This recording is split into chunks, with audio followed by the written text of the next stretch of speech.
Alô, vozes progressistas, aqui é Lua Santos, tudo bem com vocês? Olha, notícia bombástica. Eu tô rindo muito disso aqui, viu? Era só que faltava pra gente, né? Sarna do mito. Você viu isso? Você clica aqui no Google e já aparece pesquisas em alta, olha só. Sarna do mito Santa Catarina. O Brasil inteiro e o mundo também já querem saber, né? O que é isso? Que sarna do mito é? Aí você clica aqui, já aparecem as notícias, tá aí a revista Fórum falando da sarna do mito. Aí você puxa aqui, Metrópolis também já falou, não é? Uso desenfreado de ivermectina para explicar aí o surto de sarna.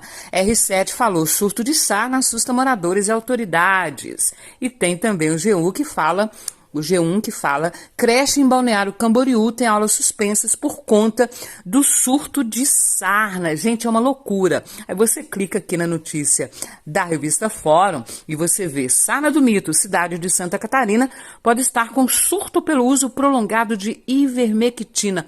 Agora, gente, alguém duvidava de que isso daria muito ruim? Esse Bolsonaro irresponsável, ignóbil, medíocre, criminoso, ele mandou todo mundo tomar o remédio lá na pandemia. Ele ofereceu até para as coitadas das emas lá do palácio, né? E aí, bolsominion patriotário, o que você acha disso, hein, gente? Sarna do mito é a notícia bombástica do dia. Mudando de assunto, demônios como Nicolas Ferreira, Malafaia e outras pragas bolsonaristas resolveram fazer vídeos defendendo o projeto de lei que criminaliza as mulheres, que são as vítimas, e deixando o violentador com uma pena menor do que as vítimas. O Chupetinha chega a defender que a mulher, vítima da barbárie, tem que gerar o filho até o fim, em um ato de coragem. Esse Nicolas Ferreira não tem empatia por ninguém. Nem pela própria esposa, e pela filha.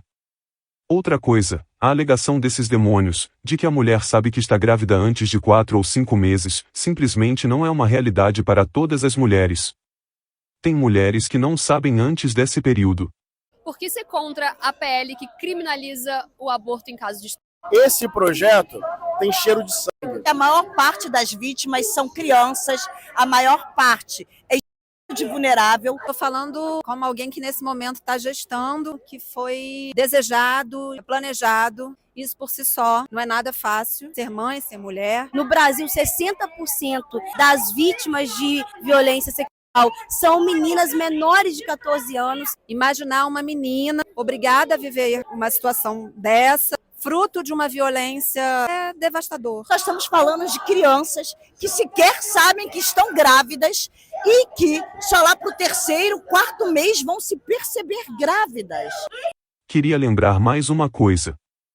O Arthur Lira, que colocou esse projeto de lei do pastor Sóstenes Cavalcante, para ser votado às pressas, já foi acusado de violentar a ex-esposa. Portanto, esse cara deveria ser o último a querer mexer com esse tema, mas a cara de pau, e a prepotência, é tanta, que ele fez. Pois bem, Lula foi perguntado, hoje, sobre esse projeto de lei, e deu uma resposta ao Brasil. Primeira coisa que eu preciso dizer para vocês, alto e bom som, não é a primeira vez, porque eu já fui candidato em 89, já fui candidato em 94, já fui candidato em 98, já fui candidato em 2002, já fui candidato em 2006, fui candidato em 2022, ou seja, é que eu, Luiz Inácio Lula da Silva, sabe, fui casado, sabe, tive 5 filhos, 8 netos e uma bisneta. Eu sou contra o aborto.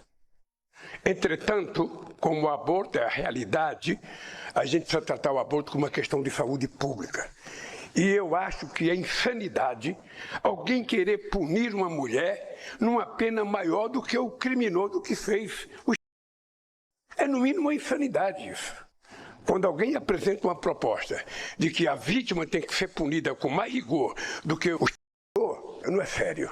Sinceramente, não é sério. Para finalizar, veja a resposta que o Lula deu, hoje também, sobre o Banco Central, a economia brasileira, e o ministro Fernando Haddad. Galera, o presidente Lula foi pra cima do Campos Neto e do Banco Central numa resposta que ele deu sobre a economia. Quando foi questionado a respeito dos próximos passos econômicos do Brasil e principalmente a respeito da relação com o Haddad e a economia, o presidente Lula deixou muito claro de que não vai deixar os pobres de lado para poder priorizar qualquer orçamento que seja. Além de tudo isso, foi para cima do Banco Central com força, porque na semana passada não pode se esquecer de que o presidente do Banco Central estava fazendo festinha com o governador de São Paulo e claramente quem estava ganhando com isso é só a gente abrir o olho que a gente sabe, não é verdade? Dá uma olhadinha só na fala do Lula, na resposta, que ó, sensacional. Boa tarde, presidente, obrigado. Você tá em todo lugar que eu tô? Cubro o senhor pelo mundo, é um prazer, inclusive muito obrigado pela oportunidade. Presidente, existe uma preocupação muito grande no Brasil, nessa semana, ficou muito claro isso, com relação à questão fiscal.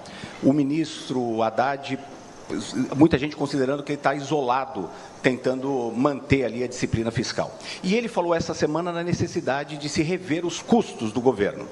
O senhor concorda com o corte de despesas do governo? Concorda, por exemplo, em desvincular os gastos com saúde e educação para resolver a questão fiscal? Muito obrigado. Vou dizer uma coisa para você.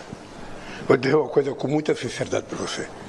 Eu aprendi economia com a dona Lindu, que era analfabeta. E ela pegava os envelopes dos 8 filhos e ela distribuía a tarefa de cada um. O dinheiro do ônibus, o dinheiro do pão, o dinheiro do cigarro, o dinheiro do leite. Se não sobrasse alguma coisa, não tinha para farra, mas era assim que ela distribuía. No governo é a mesma coisa. Na verdade, ele jamais ficará enfraquecido enquanto eu for presidente da República, porque ele é o meu ministro da Fazenda, escolhido por mim, sabe, e mantido por mim. O que vai acontecer é que ele vai me procurar essa semana e vai sentar para discutir economia comigo. Eu quero antecipar. A gente não vai fazer ajuste em cima dos pobres. Vou dizer alto e bom som. A gente não vai fazer ajuste em cima dos pobres.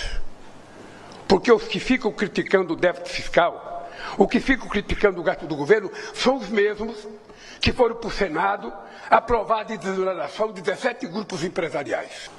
Deixa eu te falar uma coisa, eu às vezes eu fico incomodado, porque eu não sou presidente de um ano. Não sou presidente, já vivi isso muitas vezes.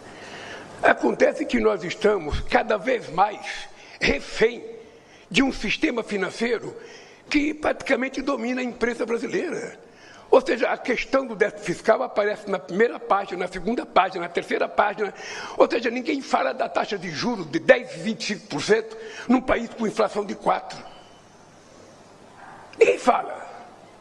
Pelo contrário, faz uma festa para o presidente do Banco Central em São Paulo. Normalmente, os que foram na festa devem estar ganhando dinheiro com a taxa de juros. Agora, achar que nós temos que piorar a saúde, que nós temos que piorar a educação para melhorar, isso é feito há 500 anos no Brasil. Há 500 anos. Há 500 anos o povo pobre não participava do orçamento. Fiz um comentário certíssimo do presidente Lula que deixa claro o óbvio, né? Precisa esclarecer o óbvio de que se a gente está precisando cortar em saúde, cortar em educação para poder manter a casa em ordem, como dizem por aí, a gente está indo para um caminho muito errado.